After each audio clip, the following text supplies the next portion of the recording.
या देवी सर्वभूतेषु शक्तिरूपेण संस्थिता नमस्तस्यै नमस्तस्यै नमस्तस्यै नमो नमः। प्रातः स्मरणीय परम पूज्य गुरुदेव गोवर्धन मठ पीठाधीश्वर जगतगुरु शंकराचार्य जी के चरणों में बारंबार प्रणाम करते हुए प्यारे देशवासियों, राष्ट्र धर्म संस्कृति और संस्कार की रक्षा करने के लिए आपको भारत में राजनीति करने वाली ईसाई और मुस्लिम राष्ट्रों के पैसे से भारत का ईसाईकरण करने वाली शक्तियों से कैसे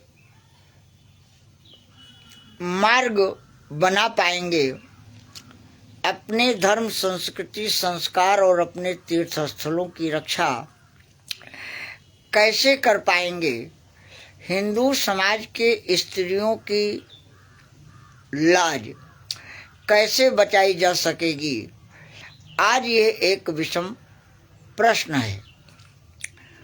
भारत की सरकार के नाम से भारत को लूटने वाले, विदेशी शक्तियों के हाथ से खेलने वाले राजनेता 15 अगस्त 1947 को 21 अक्टूबर 1943 को आज़ाद हुए भारत को गुलाम बनाकर भारत के प्रथम प्रधानमंत्री नेताजी सुभाष चंद्र बोस की सरकार को हटाकर और ब्रिटेन के द्वारा जवाहरलाल नेहरू को भारत का प्रधानमंत्री घोषित कराकर आज भारत को कंगाल बना दिया। भारत के जल जंगल जमीन पर ईसाई और मुसलमानों को कानून के माध्यम से कब्जा दिला दिया। भारत के सनातन धर्म को सदा सर्वदा के लिए समाप्त करने के लिए पूजा स्थल अधिनियम बनाया गया। भारत की जल जंगल जमीन पर कब्जा करने के लिए वक्फ बोर्ड अधिनियम बनाया गया।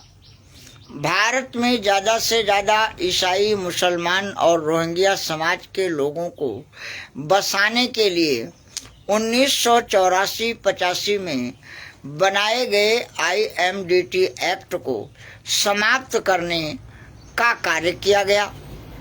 इसके बाद भारत के अंदर सांप्रदायिक लक्षित हिंसा विरोधी अधिनियम कानून पारित करने का प्रयास करके भारत के समग्र हिंदू अस्तित्व को समाप्त करने के लिए कांग्रेस ने प्रयास किया, किंतु वो सफल नहीं हो सका। इसलिए सोनिया गांधी और भारतीय जनता पार्टी के लोगों ने ईसाई मिशनरियों के दबाव में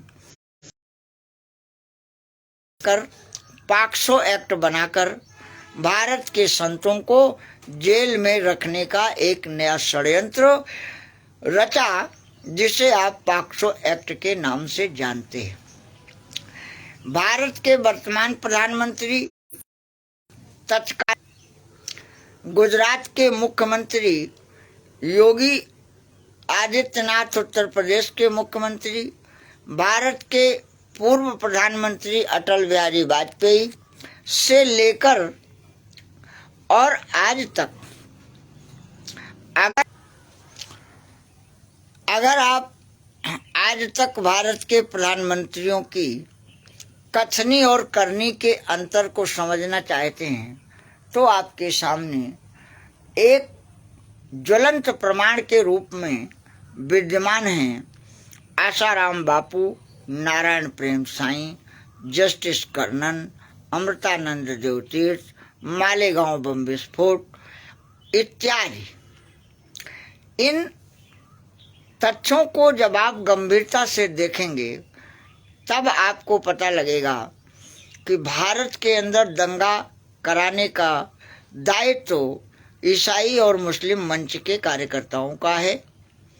भारत के समग्र हिंदू अस्तित्व को समाप्त करने के लिए केंद्र की सरकारों ने जिस प्रकार से कार्य किया है, आज उसका विश्लेषण करने की आवश्यकता है। भारत के अंदर करोड़ों लोगों को ईसाई के रूप में धर्मांतरित करने वाली मदर टेरेसा को कांग्रेस की सरकार ने भारत रत्न से सम्मानित किया है, तो अयोध्या में हजारों निर्दोष कार सेवकों की हत्या कराने वाले मुलायम सिंह को नरेंद्र मोदी और योगी की सरकार ने पद्म भूषण से सम्मानित किया है।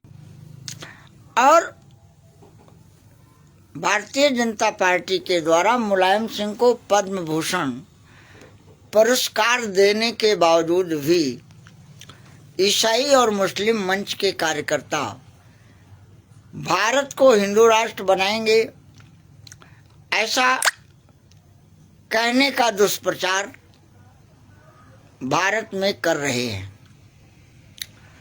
आपको इनसे पूछने की आवश्यकता है कि अटल बिहारी वाजपेयी जी ने आसाराम बापू के कार्यक्रमों का अध्ययन करने के लिए उनके मंचों पर जाकर उनकी प्रशंसा किया।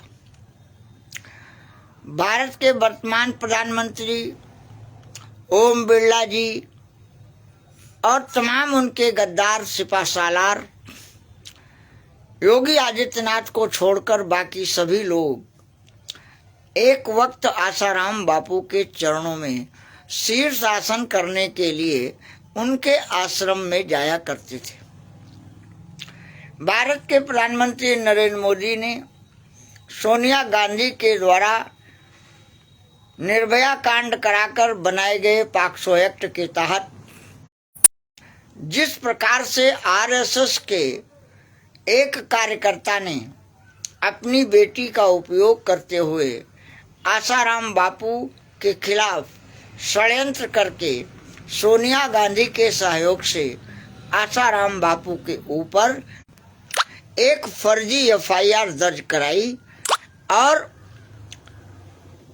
नरेंद्र मोदी के सिपहसालार मध्य प्रदेश के मुख्यमंत्री ने जिस प्रकार से आसाराम बापू को आनन फानन में गिरफ्तार करके जेल भेजने का कार्य किया, उसके बाद नरेंद्र मोदी की सरकार ने आसाराम बापू को कोर्ट, कानून, प्रशासन सभी की धज्जियां उड़ाते हुए सरकार की शक्ति से मधुसूदन शर्मा नामक एक तथाकथित व्यभिचारी, बलात्कारी, दुराचारी, सनातन धर्म के हत्यारे तथाकथित जज के द्वारा उन्हें आजीवन कारावास की सजा सुनाने का निंदनीय कार्य किया गया। और दुर्भाग्य इस बात का है कि अभी भी वो जज भारत में जीवित है। अगर ऐसी कार्यों को, ऐसे कृत्यों को करने वाले अपराधी भारत में जीवित रहेंगे तो क्या भारत की धर्म, संस्कृति और संस्कार को बचाया जा सकेगा? आपको ये समझने की आवश्यकता है। आज भारत की धरती पर कई हजार बलात्कारी कोर्ट से बेल लेकर सड़कों पर घूम रहे हैं, लेकिन आसाराम बापू को एक दिन की भी पैरोल न देना भारत को ईसाई राष्ट्र घोषित करने का प्रधानमंत्री का ऐलान है। हमें समझने की आवश्यकता है कि आज भारत की सरकार सोशल मीडिया को भी रोकने का काम कर रही है ताकि भारत के नौजवान अपनी बात देश के सामने न रख सकें। फेसबुक से उनको हटाया जा रहा है, उनकी आईडी को रोका जा रहा है, मीडिया के माध्यम से लोगों को सरकार की तरफ से धमकी देने का काम किया जा रहा है। आज ऐसी भयानक स्थिति में भारत पहुंच चुका है, जिसका कारण है विदेशी शक्तियों के हाथ में खेलने वाली भारत की राजनीतिक पार्टियां और उनकी सरकारों का केवल एकमात्र उद्देश्य रहा है कि भारत के लोगों को कैसे कंगाल बनाया जाएगा, कैसे उनके घर पर, उनके प्राण पर, उनकी प्रतिष्ठा पर, उनकी महिलाओं के सम्मान पर आघात पहुंचाया जाएगा, इसके लिए सुनियोजित तरीके से हमारे देश में ईसाई मिशनरियों ने अनेकों संगठन बना रखे। जैसे हमारे देश में एक कुख्यात संगठन का नाम है मानवाधिकार आयोग। लेकिन भारत की धरती में मानवाधिकार आयोग का प्रयोग केवल हिंदुओं की हत्या कराने, ईसाई और मुसलमानों के लिए दुष्प्रचार करके पूरी दुनिया में भारत को बदनाम करने के अलावा मानवाधिकार आयोग के नाम पर काम करने वाला दानवाधिकार आयोग का रिकॉर्ड आप उठाकर देख लीजिए। इसके बाद हमारे यहाँ महिला आयोग है। महिला आयोग सरकार की कठपुतली बनकर महिलाओं के यौन उत्पीड़न और शोषण का कवच बनकर खड़ा रहता है। हमारे यहाँ जब भी सरकार के नियंत्रण में लव जिहाद के लिए महिलाओं का अपहरण होता है तो कभी महिला आयोग काम नहीं करता। कारण क्या है? आज भारतवर्ष में भारत के धर्म, संस्कृति, संस्कार और हिंदू अस्तित्व को समाप्त करने के लिए सबसे बड़ा अस्त्र है लव जिहाद। लव जिहाद के माध्यम से सरकारों को पैसा दिया जाता है, अदालतों को पैसा दिया जाता है, मीडिया को पैसा दिया जाता है और खुले आम लव जिहाद किया जाता है। हम लोग इसके खिलाफ पिछले 18-20 सालों से संघर्ष कर रहे हैं। सन 2007 में मद्रास हाई कोर्ट ने कहा कि भारत के लिए सबसे बड़ा संकट लव जिहाद है। इसके बाद हिंदू राष्ट्र बनाएंगे के नारे के साथ भारतीय जनता पार्टी ने जब अपना अभियान शुरू किया तो हम लोगों ने भी भाजपा को सहयोग किया, क्योंकि हम हिंदू राष्ट्र की कल्पना कर चुके थे। लेकिन दुर्भाग्य का विषय है कि हिंदू राष्ट्र अधिवेशन गोवा में आयोजित किया गया। नरेंद्र मोदी जी ने जाकर के आर्क बिशप फिलिप्स नेरी फेरेरो के चर्च में को अर्पित कर दिया, लेकिन वे हिंदू राष्ट्र अधिवेशन में नहीं गए और इस समाचार को भारत के किसी मीडिया चैनल ने कभी नहीं दिखाया। आर्क बिशप फेरेरो के चरणों में भारत को अर्पित करने वाले नरेंद्र मोदी कभी आसाराम बापू के आश्रम में जाकर ये कह चुके हैं कि जब मुझे कोई नहीं जानता था तो मुझे बापू का आशीर्वाद मिला। और प्रधानमंत्री बनने के बाद आसाराम बापू आश्रम पर कब्जा करने के लिए आरएसएस ने डॉक्टर सुमन को इंडोनेशिया से बुलाया और पूरी ईसाई मिशनरी को आश्रम में घुसेड़ दिया। आसाराम बापू को निर्दोष होते हुए आजीवन कारावास करा दिया। पूरे दुनिया के सामने इसका प्रमाण है। अब ऐसी विषम परिस्थिति में आपको विचार करने की जरूरत है कि कानून के माध्यम से, सरकार के माध्यम से, प्रशासन के माध्यम से हर प्रकार से प्रधानमंत्री की शक्तियों का दुरुपयोग करते हुए भारत के प्रधानमंत्री नरेंद्र मोदी के द्वारा किस प्रकार से तांडव मचाया जा रहा है पूरे देश में, उससे भारत का आम जनमानस भयभीत हो गया है। लेकिन प्यारे देशवासियों, हमारा सनातन धर्म औरंगजेब के समय में नहीं खत्म हो पाया। हमारा सनातन धर्म महाराणा प्रताप के समय में अकबर नहीं खत्म कर पाया।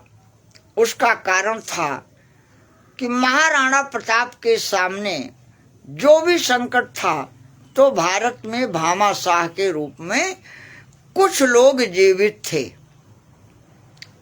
लेकिन आज सोनिया गांधी, नरेंद्र मोदी, केजरीवाल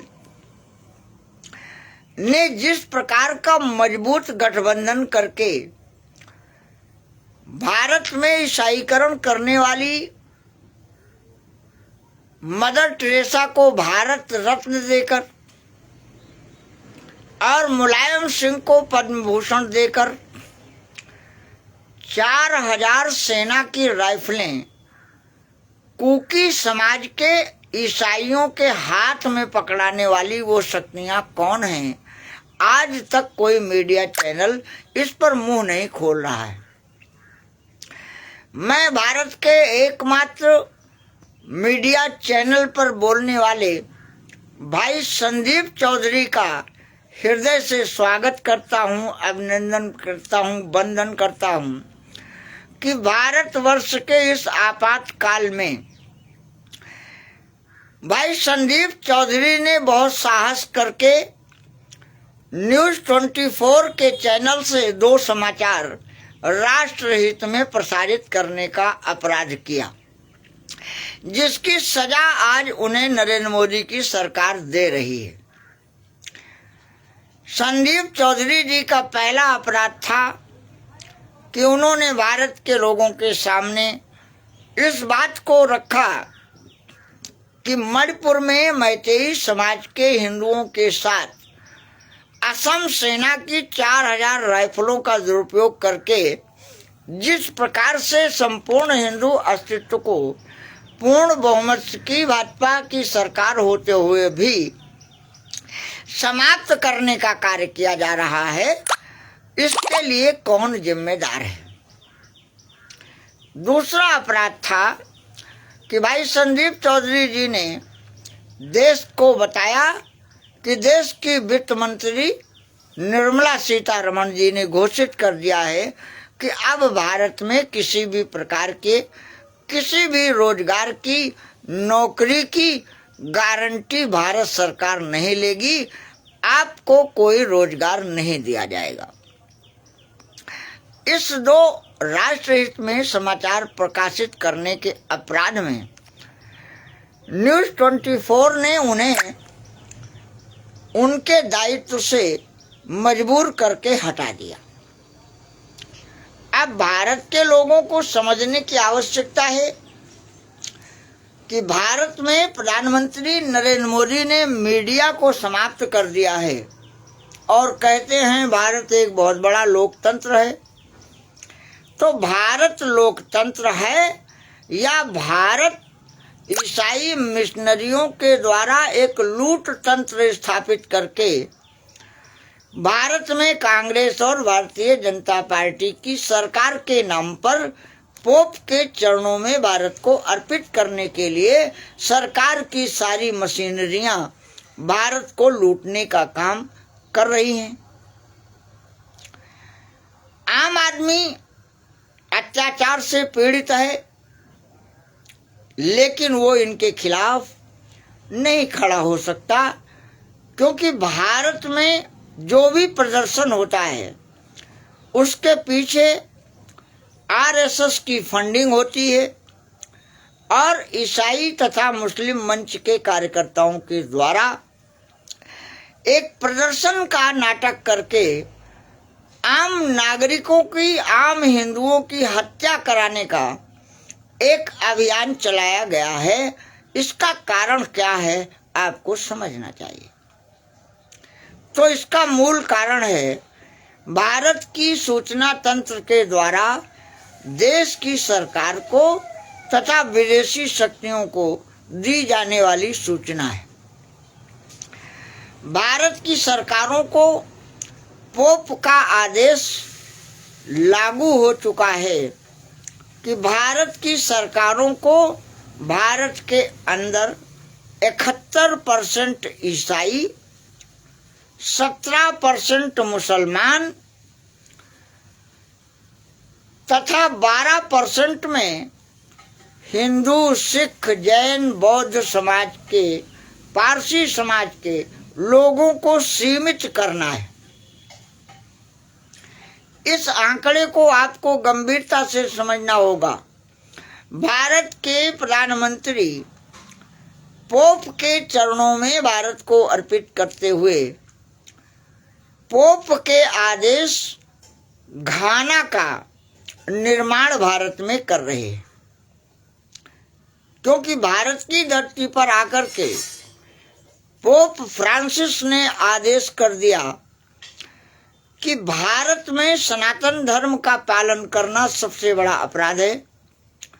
सनातन धर्म के लोग ईसाई मिशनरियों का विरोध कर रहे हैं, इसलिए ईसाई मिशनरियां अरबों खरबों डॉलर खर्च करके आपको सहयोग प्रदान करेंगी, लेकिन आप भारत के सनातन धर्म संस्कृति और संस्कार में काम करने वाले संतों से लेकर, मंदिरों से लेकर, गाय माता से लेकर हिंदुओं के घर, उनकी जमीन, उनके जंगल, उनके विद्यालय, उनके सारे संस्थानों को नष्ट करके और बाइबिल के अनुसार भारत की सरकार को व्यवहार करना है, घाना बनाना है।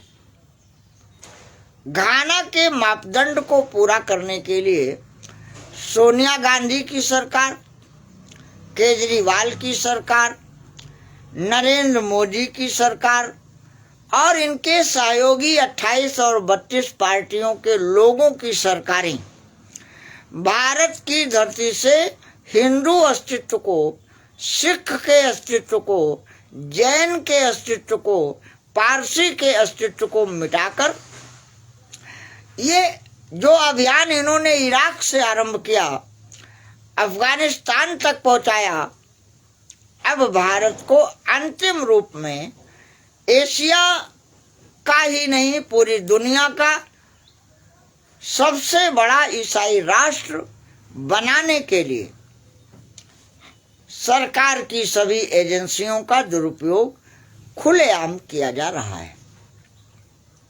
लेकिन हम सनातन धर्म में विश्वास रखते हैं।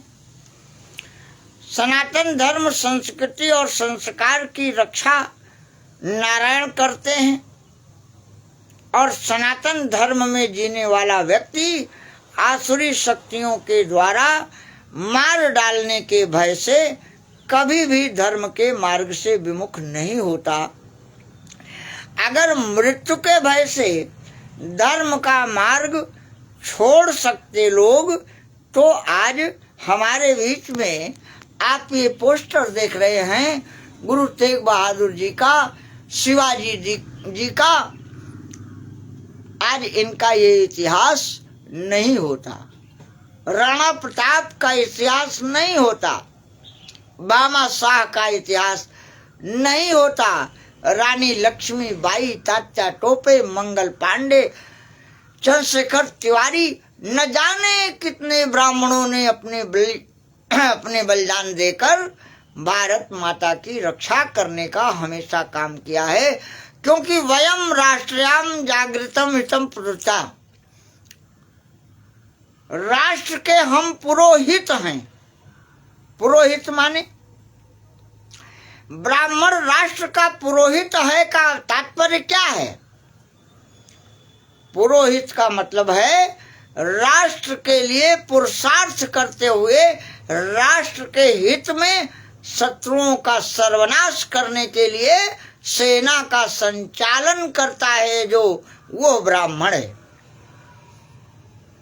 और कुत्तों की तरह भगवा वेश पहनकर ईसाई मिशनरियों के पैसे की लालच में जो गाय मांस बेचता है, आरएसएस का कार्यकर्ता हो सकता है, भारतीय जनता पार्टी का कार्यकर्ता हो सकता है, नरेंद्र मोदी और योगी को हिंदू हितैषी कहने वाला मक्कार हो सकता है, गद्दार हो सकता है, लेकिन हिंदू नहीं हो सकता।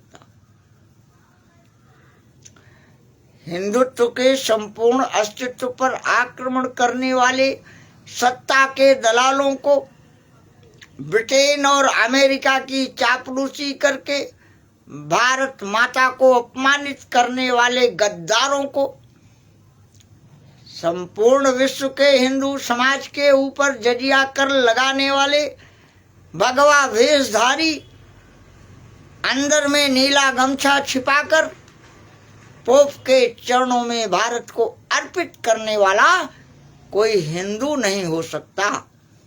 वो योगी आदित्यनाथ हो सकता है, नरेंद्र मोदी हो सकता है, लेकिन हिंदू नहीं हो सकता।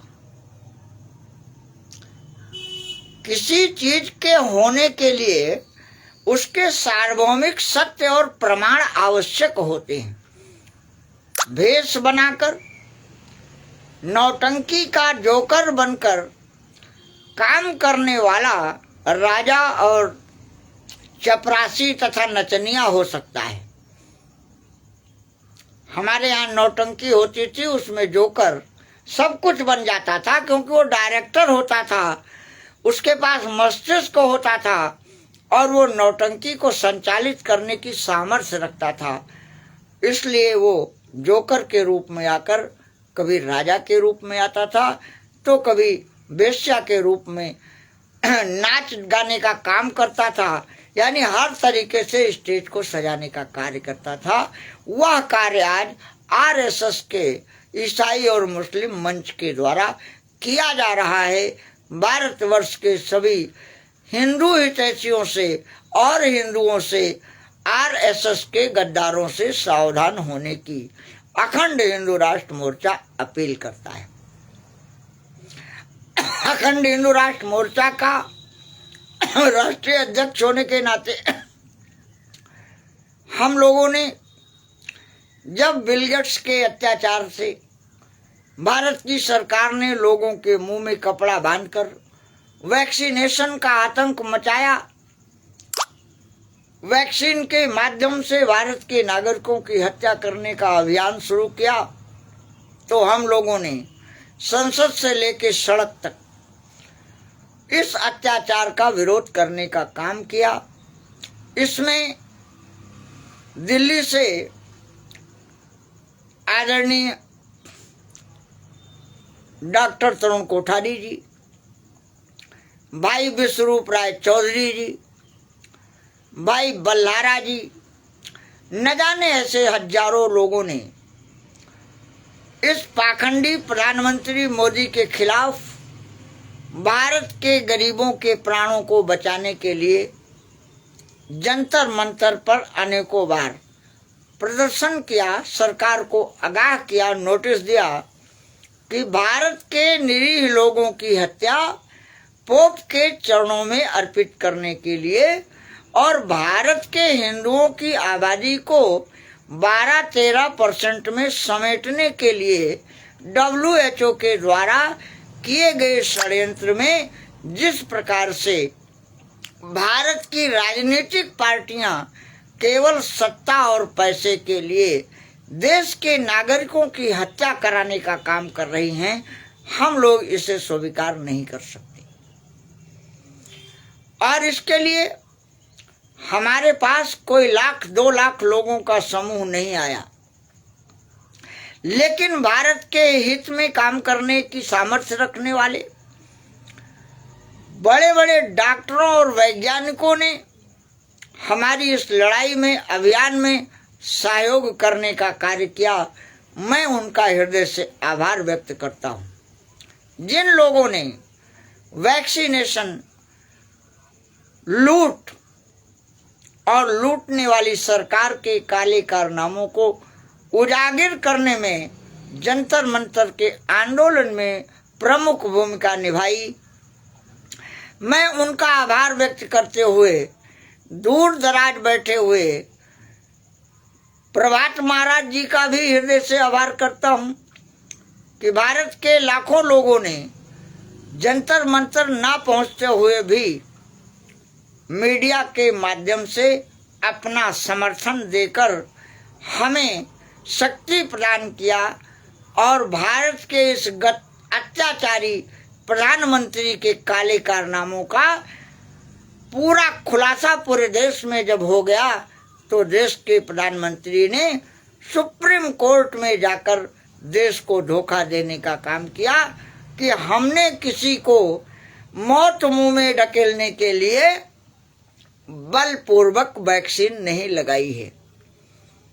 अब भारत के हर गांव, बच्चे, गली मोहल्ले के लोगों को इस पर विचार करना चाहिए कि एक समय था जब हमारे कुछ लोग, गिनती के लोग, जिनकी संख्या सैकड़ों नहीं थी, पूरे देश में इस अत्याचारी सरकार के खिलाफ लड़ रहे थे, जिसके कारण आज आपकी हत्या का अभियान रुका, आपका मुंह खुल गया और आप सांस लेने के लायक हो गए।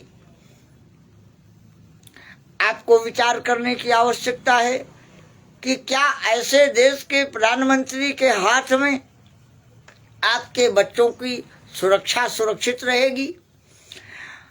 आपके संस्कार की रक्षा हो सकेगी? आपका भविष्य समाप्त करने के अलावा और क्या कर सकती है ये भारत की सरकार? जिस भारत की सरकार ने भारत के संपूर्ण अर्थतंत्र को लूटकर स्विस बैंक में ले जाकर जमा कर दिया और कांग्रेस का विरोध करते हुए भारत के प्रधानमंत्री ने देश को जुमले के माध्यम से धोखा देकर और सरकार बनाई, और सरकार बनने के बाद अमित शाह जी ने कहा ये तो चुनाव के लिए जुमला था। तो जुमला या झूठ, उसे दूसरे शब्दों में आप गद्दारी कह सकते हैं। ऐसे गद्दार प्रधानमंत्री के रहते हुए, जुमलेबाज प्रधानमंत्री के रहते हुए, मक्कार प्रधानमंत्री के रहते हुए क्या भारत की धरती पर गाय बचेगी? क्या भारत के हिंदुओं की जमीन, घर, परिवार, उनकी मर्यादा सुरक्षित रहेगी? आज भारत इस भयानक संकट में फंस चुका है। इसलिए भारत के अंदर मंदिरों में बैठे हुए, भारत के बाहर अपने बच्चों के भविष्य की चिंता करने वाले लोगों से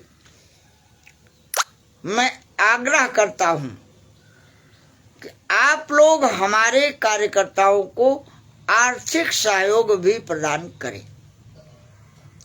क्योंकि आज भारत का ईसाईकरण, भारत का इस्लामीकरण डॉलर, यूरो और पाउंड के माध्यम से करने वाली सरकारें आपके सामने खड़ी। ऐसा नहीं है कि हमारे पास पैसे का घोर अभाव है, लेकिन हमारे पास पैसा देने वालों की लाइन लगी हुई है, बशर्ते कि हम आरएसएस की तरह आपके साथ गद्दारी करें। करोड़ों डॉलर कल मेरे अकाउंट में आ जाएगा। आपके साथ गेरुआ वस्त्र पहनकर सड़कों पर घोषणा करें कि भारत में गौ हत्या बंद नहीं होगी, तो 100-200 करोड़ तो स्लॉटर हाउस के, आरएसएस के मालिकों के द्वारा मुझे प्राप्त हो जाएगा।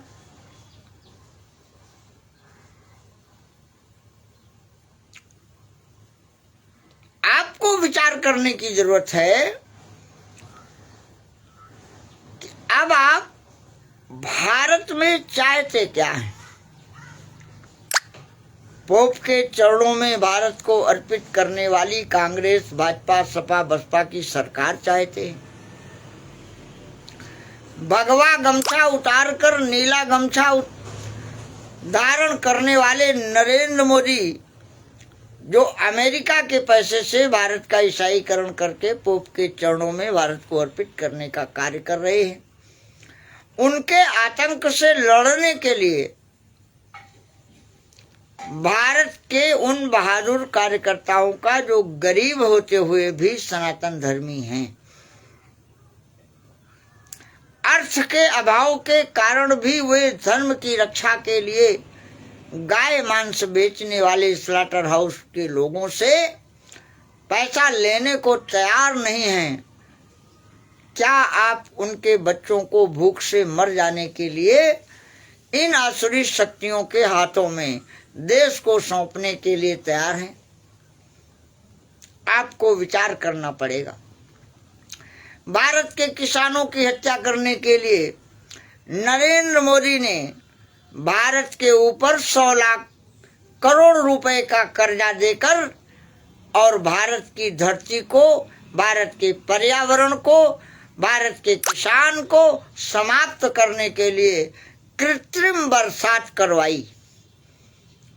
कृत्रिम बरसात, केमिकल की बरसात, जिसका परिणाम आप रोग के रूप में भुगतना शुरू कर दिए।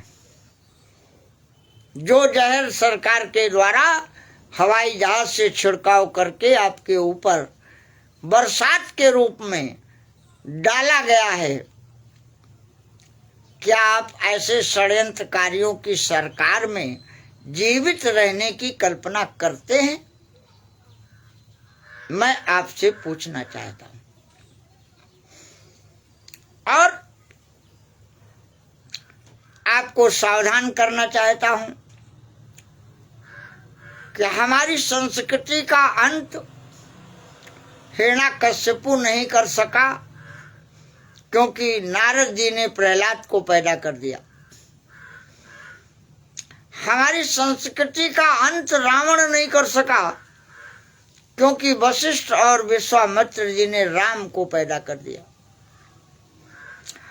हमारी संस्कृति को दुर्योधन नहीं मिटा सका, क्योंकि संदीपनी के आशीर्वाद से भगवान कृष्ण और बलराम खड़े हो गए। हमारी संस्कृति का अंत सोनिया, मोदी, केजरीवाल जैसे राक्षस नहीं कर सकेंगे, क्योंकि आज कलयुग में हमारे ऊपर हमारे पूज्य गुरुदेव गोवर्धन मठ पीठाधीश्वर जगत गुरु शंकराचार्य शिव स्वरूप भगवान का आशीर्वाद है। इस घोर कलयुग में भी परम पूज्य गुरुदेव का आशीर्वाद हम लोगों के मस्तक पे है। हम अपने प्राणों की बलि दे सकते हैं, लेकिन सनातन धर्म पर आघात करने वाले का समर्थन पैसे के लिए नहीं कर सकते। हवाई जहाज में यात्रा करने के लिए नहीं कर सकते।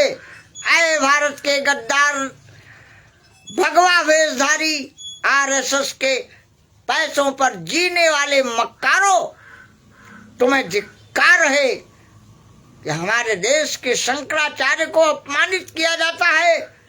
उन्होंने हवाई जहाज की यात्रा रोक दी,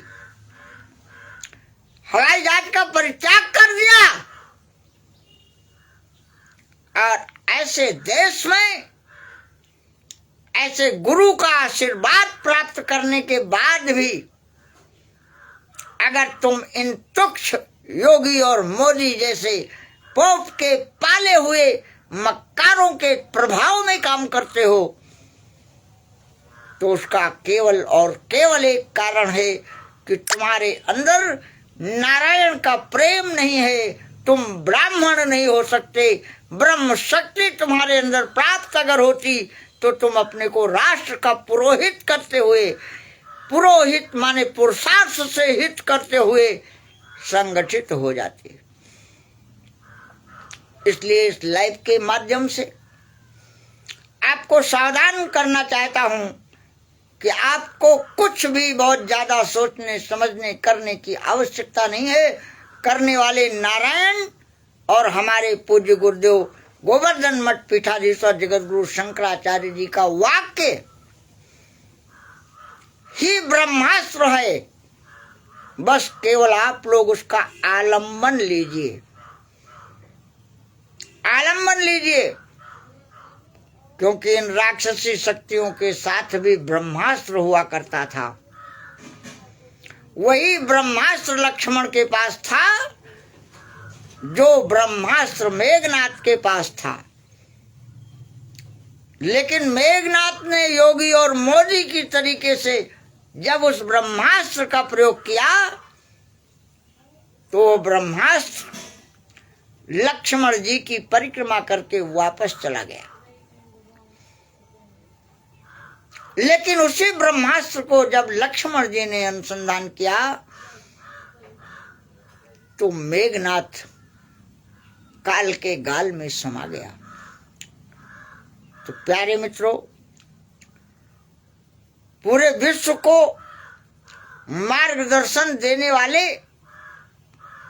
पूरे विश्व के वैज्ञानिकों को मार्ग प्रशस्त करने वाले, ईसाई और मुसलमानों का भी कल्याण चाहने वाले, भारत के साथ संपूर्ण विश्व के कल्याण की कामना से कार्य करने वाले, इतनी अधिक आयु के बाद 18 घंटे संसार के कल्याण के लिए काम करने वाले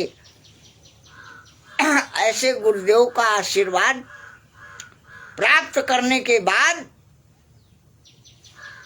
क्या कोई इन आसुरी शक्तियों के पाले हुए गाय मांस बेचने वाले अत्याचारियों के भय से भयभीत हो जाएगा? कदापि नहीं। इसलिए अखंड हिंदू राष्ट्र मोर्चा का राष्ट्रीय अध्यक्ष होने के नाते आपको आश्वासन देना चाहता हूं कि आप कर्म करो। उद्यमेन सिद्धेन कार्याणि न मनोरथई न सुप्तस्य सिंहस्य प्रवसन्ते मुखे मृगा। ये नीति वाक्य है। जो कर्म करेगा, जो पुरुषार्थ करेगा, जो राम और कृष्ण के आदर्श मापदंडों का पालन करेगा, योगी और मोदी जैसे लाचार, अनैतिक, सत्ता मोह में फंसे हुए बेचारे आपके सामने नहीं आ सकते। आपके पीठ पर पीछे से षड्यंत्र करके प्रहार कर सकते हैं। जैसे इन गद्दारों ने आज आसाराम बापू के पीठ पीछे षड्यंत्र करके आश्रम पर कब्जा करके आश्रम के भोले भाले नागरिकों को भयभीत करके भारत को ईसाई राष्ट्र बनाने का सपना सजोकर आगे काम करना चाहते हैं। आपको विचार करने की आवश्यकता है, संगठित होने की आवश्यकता है। और मैं समझता हूं कि अभी भारत की धरती में इतने सनातन धर्मी हैं कि अगर आप लोगों ने एक एक रुपया भी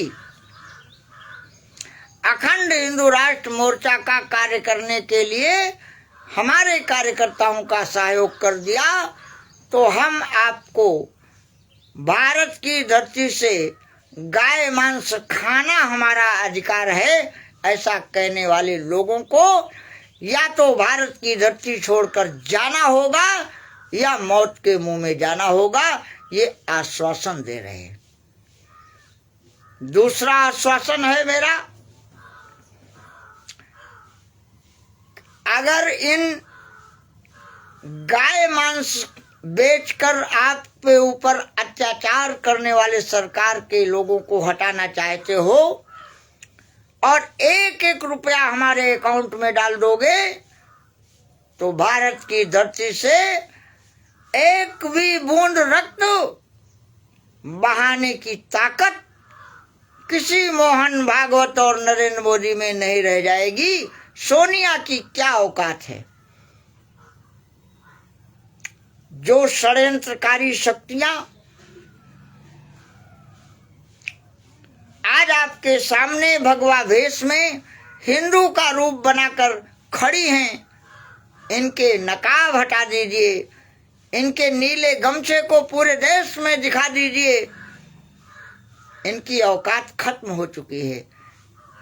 इनके सर से भगवा हट चुका है, नीला वस्त्र आ चुका है। पोप के आदेश का पालन करने वाले षड्यंत्रकारियों का षड्यंत्र पर्दाफाश हो चुका है। इसलिए सोनिया मैडम भारत छोड़ो का आह्वान करने वाले पूज्य बापू को आजीवन कारावास की सजा देने वाले नरेंद्र मोदी, अब तुम्हारा अंत आ गया है, अंत। क्योंकि अब भगवान नारायण खंभे से प्रकट होकर ही तुम्हारा सर्वनाश करेंगे। अत्याचार की सभी सीमाएं आपने पार कर दी है। भगवा भेष में लाला रामदेव 600 रुपए किलो के नाम पर सारे देश के लोगों को ईसाई मुसलमान बनाने के लिए स्लाटर हाउस का कचड़ा खिला रहा है। उसके प्रचार करने से तुम चुनाव जीत जाओगे। इसलिए अंतिम निवेदन करते हुए भारत माता की, गौ माता की रक्षा करने का संकल्प ले लीजिए। गाय हत्या बंद होगी, गाय हत्या बंद होगी। मोदी के ये कहने से कि गौ हत्या बंद नहीं होगी, ऐसा नहीं हो सकता। बशर्ते कि मंदिरों में बैठे हुए भगवा वेशधारियों, तुम काली नेमी के रूप में मारे जाओगे हनुमान जी के द्वारा। इसलिए इन काली नेमियों से बचो। या तो मंदिर छोड़ दो, भगवा वस्त्र छोड़ दो, नीला वस्त्र धारण करके नरेंद्र मोदी की तरह मैदान में आ जाओ, हम तुम्हारा सम्मान करेंगे। लेकिन काली नेमी के लिए मानस में लिखा है, उगरी अंत न हो निबाहु, काली नेमी जिमि रावण राहु। तो नरेंद्र मोदी ना भी रावण हो सकते हैं, ना राहु हो सकते हैं। अमृत तो प्राप्त करने के बाद भी नारायण ने राहु का अस्तित्व मिटा दिया। योगी मोदी धोखा देकर कितने दिन आपके सामने खड़े रह सकते हैं, ये संभव नहीं है। बस केवल आपके संकल्प की आवश्यकता है, आपके एकता की आवश्यकता है। क्योंकि भगवान कृष्ण ने आज के 5000 साल पहले कह दिया है, संगे शक्ति कलयुगे। कलयुग में संगठन की शक्ति होगी, और अगर आप संगठित नहीं होंगे तो आपकी महिलाओं को सड़कों पर नंगा घुमाया जाएगा, आपको गाय का मांस खिलाया जाएगा, आपके मंदिरों का अस्तित्व खत्म कर दिया जाएगा, आपको जीसस और मैरी की पूजा करनी होगी। अकबर हो, अल्लाह हो अकबर का नारा लगाना पड़ेगा। और उस मुसलमान, जो मुसलमान अपनी बहन की इज्जत नहीं करता, जो अपनी बहन बेटी को पत्नी बना लेता है, उस मुसलमान को सुख प्रसन्न करने के लिए मोदी जी ने अपने सांसदों से कहा है कि आने वाले रक्षाबंधन के दिन आप लोग अपने को मुसलमान के रूप में स्थापित कर दो। मैं भारत के उन सांसदों और विधायकों को सावधान करते हुए पूछना चाहता हूं कि इस अत्याचारी प्रधानमंत्री के भय से क्या आप अपने धर्म, संस्कृति और संस्कार के प्रति इतनी निर्लज्जता का प्रदर्शन करेंगे और नारी सम्मान का अपमान करते हुए मोदी का समर्थन करेंगे? ये आपके ऊपर निर्णय करता है। लेकिन देश इस बात को समझ चुका है। आप सावधान हो जाओ, आज नहीं तो कल आप भारत के इन्हीं हिंदुओं के बीच में आओगे, और तब हम आपसे पूछेंगे कि आपने रक्षाबंधन को भी कलंकित कर दिया। आपने बाबा विश्वनाथ के मंदिर को कलंकित किया तो किया, हिंदुओं पर जजिया कर लगाया तो लगाया, गाय मांस बेचकर आपने हिंदुओं के साथ बलात्कार करवाया, विधायकों के घर जलवाए तो जलवाए। अब सांसदों और विधायकों को मजबूर करके मुसलमानों से रक्षाबंधन संपन्न कराओगे? स्वयं इसका विवेचना कर लो। और हमारे संपर्क सूत्र 630 65 45 155 पर आप संपर्क कर सकते हैं। अन्यथा आपका कल्याण ईश्वर नहीं कर सकेगा, क्योंकि भगवान कृष्ण ने कह दिया है कि जो कर्म नहीं करेगा, अन्यायिना अन्यात पुण्यम, ये नारायण के वाक्य हैं।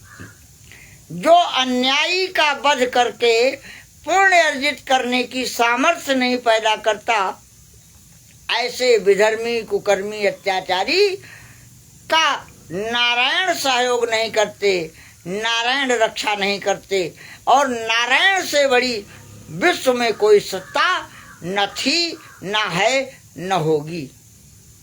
इसलिए नारायण की सत्ता में, गुरु की सत्ता में, ग्रंथ की सत्ता में विश्वास करते हुए अखंड हिंदू राष्ट्र मोर्चा की सरकार बनाओगे तो आर्य सनातन वैदिक हिंदू राष्ट्र के अंदर भारत की धरती से संपूर्ण विश्व के कल्याण का मार्ग प्रशस्त होगा।